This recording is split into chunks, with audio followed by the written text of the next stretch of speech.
залуучуудад одондоо дурладаг гин онцолж нэг рүүгээ харвдаг гин. Харин тэр харвсан мод бол миний хайр номин цэцэг.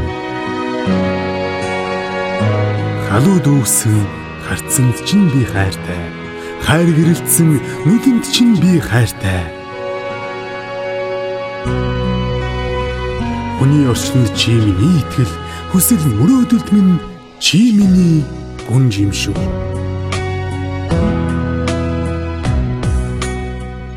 Зүрх сэтгэлийн минь гээгээ болсон, зүуд нойрны минь эзэн болсон, зөвхөн чамдаа би хайртай. Хайртан чамдаа төрсөн өдрийн халуун мэндийг хүргэе.